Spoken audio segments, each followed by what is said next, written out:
Hello student, welcome back to our channel Light of Education. As I am লৈ আহিছো class 10 কিছুমান important question answer যিবিলাক মই দেখাই দিম ইয়াৰ পৰা 100% common পাবা sure অসমীয়াৰ কিছুমান important questions লৈ আহিছো lesson number 5 দৃষ্টান্ত মৰমৰ ছাত্ৰ-ছাত্ৰীসকল তোমালোকে লগতে অসমীয়াৰ কিতাপ আৰু এটা কলম হাতত লৈ লবা যিখিনি দেখাই দিম তোমালোকে টিক মাৰ্ক কৰি লবা আৰু এখিনিৰ পৰা 100% কমন আহিব বেলেগ একো নপৰিব মই দিয়াখিনিৰ বাহিৰ প্ৰথমে ইয়াৰ পৰা কোৱেশ্চনটো হ'ব কি দৃশ্যাংশৰ পদ্যাংশৰ ৰচক কোন লিখিবা হৰে কৃষ্ণ ডেকা তাৰ পিছত পেজ নম্বৰ 23 উলিয়াই লোৱা ইয়াতে যিটো দিয়া আছে যে হৰে কৃষ্ণ ডেকাৰ যিটো পৰিচয় কোৱেশ্চন আহিব হৰে কৃষ্ণ ডেকাৰ জন্ম কিমান চনত হয় তোমালোকে লিখিবা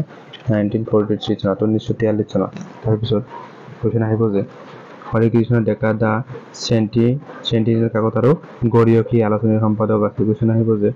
দা সেন্টিনেল কাকত আৰু গৰিয়সী আলোচনীৰ সম্পাদক কোন আছিল তোমালোকে লিখিবা হৰে কৃষ্ণ ডেকা বা কোৱেশ্চন আহিব হৰে কৃষ্ণ ডেকাৰ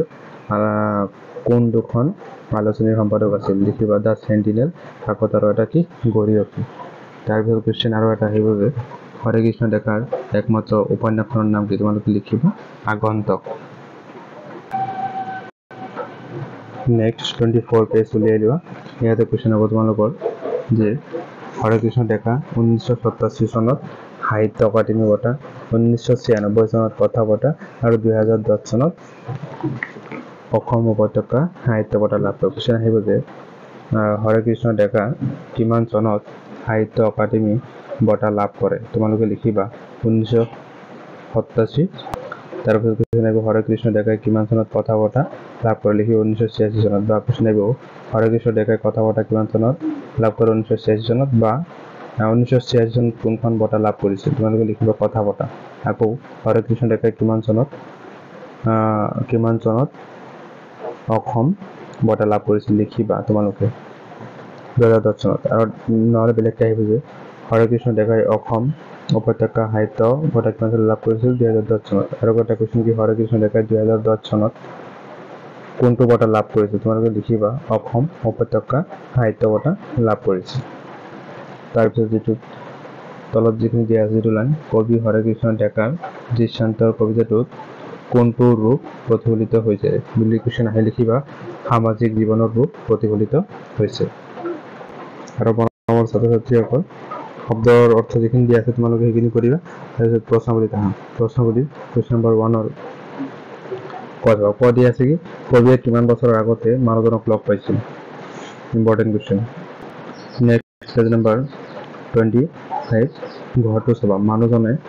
মানুহজনৰ ঘৰৰ ধাতুত কিহে নমস্কাৰৰ ভংগীত আছিল এইটো মনত ৰাখিবা তাৰ পিছত দৃষ্টান্ত কবিতাটোৰ মূল ভাৱ লিখা এইটো কিন্তু ইম্পৰ্টেন্ট হয় মনত ৰাখিবা তাৰ পিছত কোৱেশ্চন নম্বৰ 6 যেটো দিয়া আছে দৃষ্টান্তৰ কবিতাটোত কবিয়ে কিদৰে পৰিৱৰ্তিত সামাজিক জীৱনৰ ছবি আঁকিছে তোমাৰ ভাষাৰে বুজাই লিখা এইটো চাবা ভেৰি ভেৰি ইম্পৰ্টেন্ট তাৰ পিছত কোৱেশ্চন নম্বৰ 8 চাবা ব্যাখ্যা কৰা ক দিয়া আছে মৰিলে দা কৰিবলৈ এজন মানুহ নাই এইটো ইম্পৰ্টেন্ট হয় কোৱেশ্চনটো তোমালোকে চাবা ভালকৈ তাৰ পিছত যেটো ভাষা বিষয়ক যিখিনি কোৱেশ্চন আছে ব্যাকৰণৰ হয় না বিপৰীত শব্দ লিখা এইখিনি চাবা এটা কয় সমাৰ্থক শব্দ লিখা চাবা ভেৰি ভেৰি ইম্পৰ্টেন্ট এইবিলাক আৰু